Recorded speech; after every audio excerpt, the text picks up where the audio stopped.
Bueno, para terminar nuestro curso vamos a revisar este capítulo 34 que trata sobre las ondas electromagnéticas.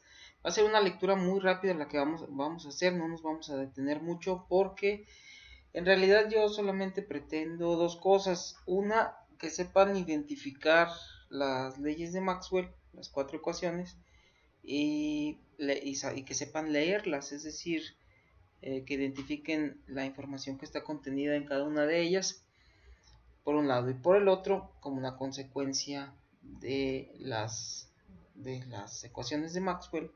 Maxwell llegó a la predicción de las ondas electromagnéticas, y entonces quiero que ustedes también sepan identificar las diferentes longitudes de onda o las diferentes frecuencias y qué fenómenos ocurren cuando radiación electromagnética de esas frecuencias interactúa con la materia. Y entonces quiero que ustedes conozcan el espectro electromagnético y sepan distinguir los diferentes fenómenos que se dan.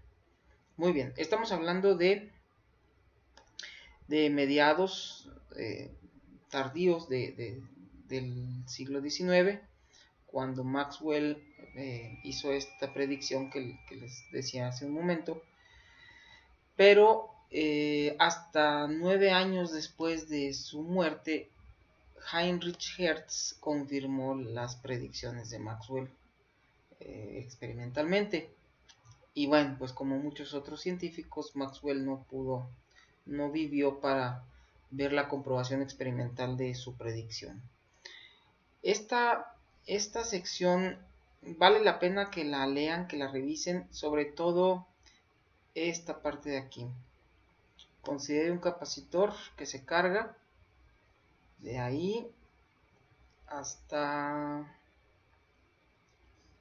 acá. Voy a quitar esto. Hasta acá, esta explicación de esta figura es la que llevó a Maxwell a concluir la necesidad de incluir un segundo término en la ley de Ampère. Ustedes conocen que la ley de Ampère es esta integral sobre una trayectoria cerrada y que estaba relacionada con la corriente que pasaba a través de esa trayectoria cerrada. Sin embargo, Maxwell la conclusión a la que llegó es que se tenía que incluir este otro término que tiene que ver con la variación del flujo eléctrico. Bien, por el momento entonces lo único que necesitamos es considerar que ahora la ley de Ampère, o bueno, ahora llamada ley de Ampère-Maxwell, vamos a escribirla con estos dos términos del lado derecho. Muy bien, vamos a avanzar y vamos a ver escritas ahora sí las que se conocen como ecuaciones de Maxwell.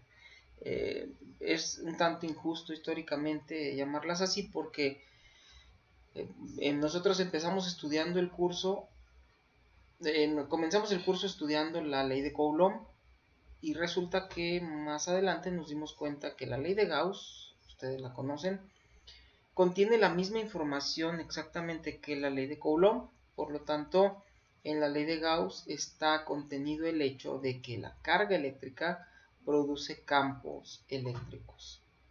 Todas las ecuaciones de Maxwell, vamos a ver que del lado derecho aparecen las fuentes y del lado izquierdo el campo que se produce. Por ejemplo, el campo eléctrico es producido por cargas. Ok, esta es la electrostática. Existe también la ley de Gauss del magnetismo, lo vimos hace poco, y a la conclusión que llegamos fue que no hay cargas magnéticas aisladas, es decir, no hay monopolos magnéticos. Ok, entonces hasta aquí. La primera nos dice que las cargas eléctricas producen campos, y la segunda que aunque hay campos magnéticos no son producidos por monopolos magnéticos. No han sido detectados los monopolos magnéticos. Después vimos que, bueno, de hecho, cronológicamente vimos primero esta, pero como están escritas aquí, vamos a mencionar primero la ley de Faraday. y llegamos a la conclusión de que un campo magnético, o más bien el flujo magnético, cuando varía en el tiempo, produce un campo eléctrico, una fuerza electromotriz, y eso hace que se muevan las cargas. Entonces hay corrientes eléctricas en un alambre cuando este alambre se mueve cerca de un imán, o cuando el imán se mueve cerca de un alambre. Y finalmente vamos a mencionar la cuarta, que es la ley de Ampère, bueno, ahora llamada ley de Ampère-Maxwell. Antes, tapen este segundo término, antes decíamos, un campo magnético es producido por un alambre con corriente, la ley de Biot-Savart. Así como la ley de Coulomb, la información de la ley de Coulomb está contenida en la ley de Gauss, la ley de Biot-Savart, esa información está contenida en la ley de Ampère. Nada más que cuando agregamos este segundo término, el término que agregó Maxwell, entonces llegamos a la conclusión de que los campos magnéticos son producidos de dos formas, con corrientes eléctricas o con campos eléctricos que varían en el tiempo. Lo mismo que la ley de Faraday, pero invirtiendo los campos. Acá es un campo magnético que cambia en el tiempo, produce campo eléctrico. Acá es un campo eléctrico que cambia en el tiempo, produce un campo magnético. Y entonces, así como yo puedo, mediante el movimiento de un imán, provocar un campo eléctrico, yo puedo, mediante el movimiento de una carga, producir un campo magnético. Bueno, pues sí, de manera similar a como las corrientes producían campo magnético. Y entonces podemos ver un cierto paralelismo entre el campo eléctrico y el campo magnético, o una, mejor dicho, sería cierta simetría, pero esta simetría no es completa, porque al no haber monopolos magnéticos, el lado derecho de la ley de Gauss, para el caso eléctrico o magnético, son diferentes, y si hubiera monopolos magnéticos, entonces podríamos tener corrientes magnéticas, así como una corriente eléctrica es una fila de electrones que van caminando todos formaditos, pues podríamos tener una fila de monopolos, de puros polos nortes, por ejemplo, todos moviéndose por un conducto, y entonces tendríamos una corriente magnética, y aquí habría que incluir un segundo término, y se vería muy bonito, se verían muy bonitas estas cuatro ecuaciones porque se verían completamente simétricas. Por eso los físicos se han empeñado durante muchos años en buscarlos, en encontrar monopolos magnéticos, podríamos decir casi por la mera esperanza de que se vean más bonitas estas cuatro ecuaciones. En fin, mientras sucede eso, nosotros lo vamos a escribir así. Y entonces recordemos, aquí están las fuentes, aquí están los campos. ¿Cómo se producen los campos eléctricos? Mediante cargas o mediante variaciones de campo magnético. ¿Cómo se producen los campos magnéticos? Mediante corrientes o mediante variaciones del campo eléctrico. Listo. Eso es lo que necesito que sepan leer de las ecuaciones de Maxwell. Bien, esto que acabo de decir viene más o menos explicado aquí. Y si a esas cuatro le sumamos la ley de fuerza de Lorentz, que no es otra cosa más que la expresión para la fuerza eléctrica y magnética. Conocemos las dos expresiones, cuando sumamos las dos componentes, las dos contribuciones, la contribución del campo eléctrico y la contribución del campo magnético, me queda esta expresión de aquí. Esta es independiente de estas cuatro, porque estas cuatro hablan de cómo se producen los campos, y esta habla de cómo los campos afectan a las cargas. ¿Se dan cuenta? Son cuestiones, hay diferentes relaciones de causa y efecto. En las de arriba la causa son las cargas, las corrientes, las variaciones de campo, y la consecuencia, el efecto, es la existencia, la aparición de un campo, mientras que en la ley de fuerza de Lorentz, la causa, digamos, es la existencia de un campo, el hecho de que hay un campo ahí, y la consecuencia es que se siente una fuerza, que la carga eléctrica sentirá una fuerza. Bien.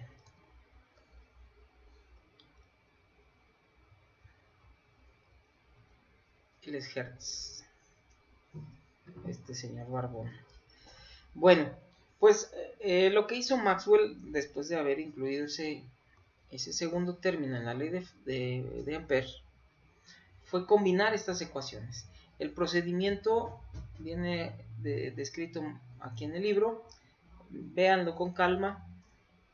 Lo importante es que van a llegar a ecuaciones de este tipo, en donde se relaciona una derivada temporal del campo eléctrico con una derivada espacial del campo magnético y viceversa.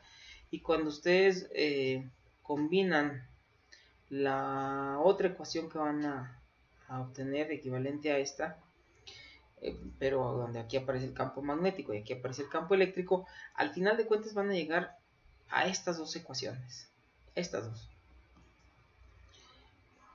Este es la segunda derivada con respecto al tiempo del campo eléctrico, es proporcional a la segunda derivada espacial del campo eléctrico, y lo mismo, exactamente la misma ecuación para el campo magnético. Déjenme, le pongo pausa y voy a abrir el tomo 1 del Serway para regresarme a física 2 cuando ustedes estudiaron la ecuación de onda.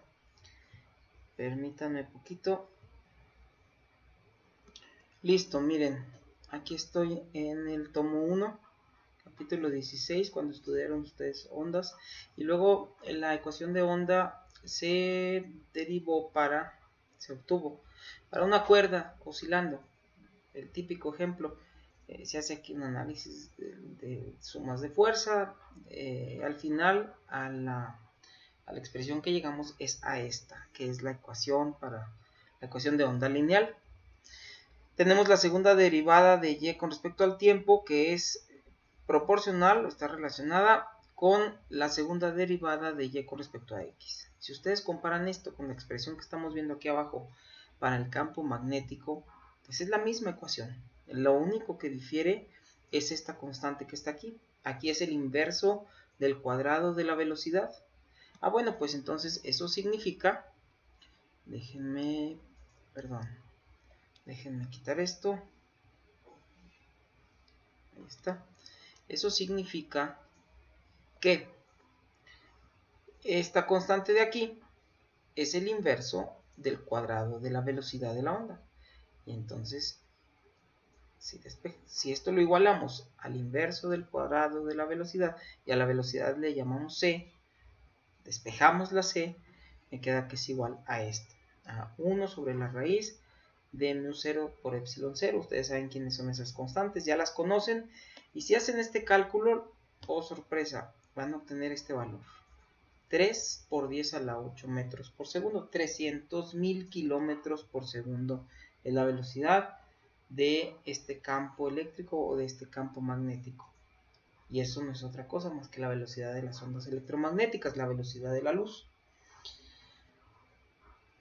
De aquí sale se predice teóricamente la velocidad con la que se propagan las ondas electromagnéticas. Bueno, ustedes saben cómo se relaciona la velocidad con la longitud y la frecuencia, también lo vieron en ese curso de física 2.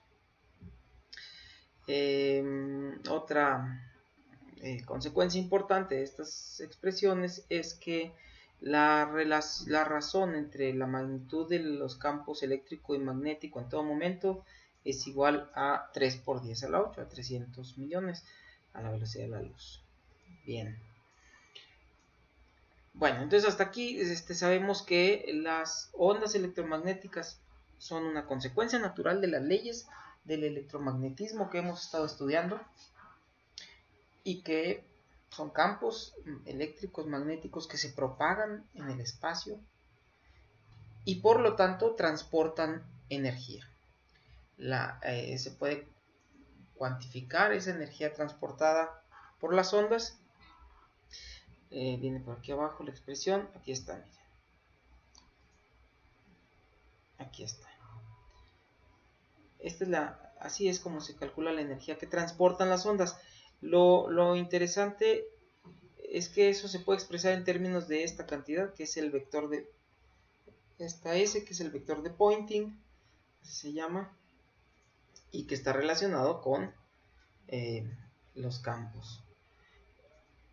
Si se fijan, es un producto cruz. Eso quiere decir que la dirección de propagación de la onda es perpendicular a ambos campos. Por eso esta imagen conocida por todos, que si el campo eléctrico oscila en una dirección, el campo magnético es perpendicular a él y se propagan en una tercera dirección perpendicular a ellos dos.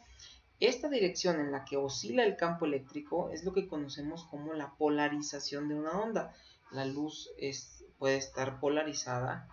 Bueno, la luz tiene una polarización, cualquier onda electromagnética, y por eso podemos filtrar las ondas que oscilan, en las que el campo oscila en dirección vertical y dejar solamente aquellas en las que oscila horizontalmente.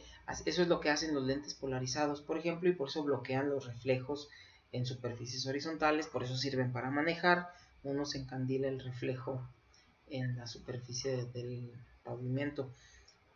Los que están realmente polarizados, nomás que luego le llamamos polarizado a cualquier lente con una película que los oscurece un poco, pero no todos son así, y tampoco necesariamente los caros. Yo he visto unos muy caros que no están polarizados y unos muy baratos que sí están polarizados. Bien, así funcionan también los lentes para ver las películas en 3D. Están polarizados ambos lentes. Muy bien. Resulta que si hay energía, que si las ondas están transportando energía, es fácil demostrar que cuando una onda electromagnética golpea una superficie, ejerce una presión. Y entonces quiere decir que hay una cierta presión que se ejerce sobre una superficie cuando es iluminada, por así decirlo. Una manera muy sencilla de ver esto experimentalmente es con el llamado radiómetro de Crooks.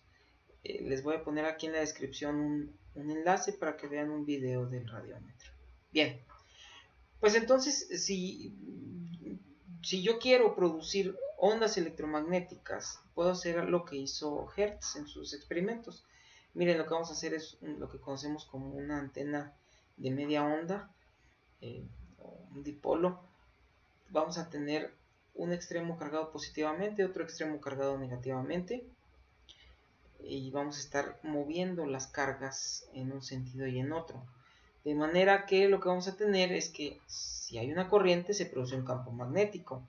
Usen su mano derecha y se van a dar cuenta que se produce en la dirección que se afirma aquí. Pero además hay cargas, entonces esas producen campo eléctrico. Como se están moviendo las cargas, producen un campo eléctrico variante.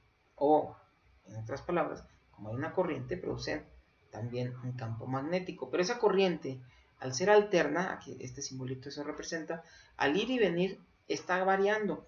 Si hay una variación de la corriente, hay una variación del campo magnético.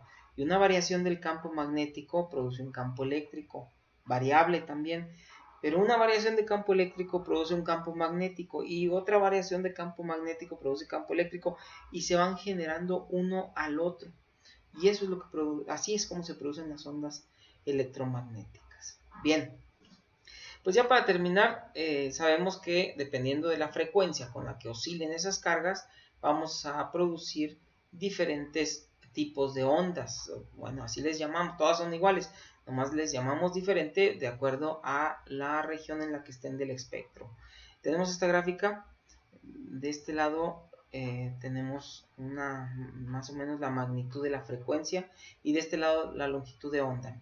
Hacia arriba aumenta la frecuencia y por lo tanto la energía, hacia abajo aumenta la longitud de onda. Tenemos que las ondas de mayor longitud y por lo tanto de menor energía y menor frecuencia son las ondas de radio, que abarca todo este intervalo. Aquí están las ondas AM, aquí están las FM o de televisión, luego siguen las microondas, luego la radiación infrarroja, luego la luz visible, un pequeño intervalo del espectro, luego el ultravioleta, luego los rayos X y finalmente los rayos gamma. Quiero que vean cómo hay traslape entre estas secciones del espectro, es decir, no hay una frontera bien definida porque se les ha bautizado así, pues por diversas razones, por diferentes fenómenos a los que han dado lugar, o en contextos en los cuales han sido detectadas o descubiertas o que se aplican. Y entonces eso es lo que da lugar a que haya estos traslapes, ¿no? Bueno, algo que tienen que saber ustedes, creo que ya lo saben, pero deben saberlo, es que las longitudes de onda que podemos detectar con nuestros ojos, la luz visible, está en longitudes de onda que van de los 400 nanómetros, creo que es poquito menos, ¿no? Como 380, algo así. Pero apréndanselo así, de 400 a 700 nanómetros. Eso es lo que podemos ver. O sea, alrededor de media micra, la mitad de una micra. Objetos más pequeños que eso no los vamos a poder ver, ¿ok? No los vamos a poder ver. Cualquier cosa que esté por encima de ese tamaño, sí lo vamos a poder ver. Bien, lean estos párrafos porque aquí están descritos estas ondas, cómo se producen, cómo interactúan con la materia. De todos modos, voy a hacerles otro video donde platiquemos eso con más calma. Y ya se trabó esto. Aquí está. Y mira, bueno, aquí continúa la luz ultravioleta, los rayos X y los rayos gamma. Aquí viene cómo se produce. Y listo, eso es todo. Entonces, haciendo un resumen muy rápido, ¿qué quiero que sepan? Quiero que sepan distinguir, y no solo eso, que sepan en qué se aplican en la química los diferentes segmentos del espectro electromagnético, cómo se producen, cómo interactúan con la materia. Y quiero que sepan leer la información contenida en las 4 ecuaciones de Maxwell que veíamos acá al principio. Eso es todo lo que necesito que sepan de este capítulo. No nos vamos a meter con más detalles, porque finalmente esta es la información relevante que ustedes necesitan para cursos posteriores como espectroscopía, por ejemplo. Bien, pues creo que eso es todo. Vamos a continuar con una discusión un poquito más detallada del espectro.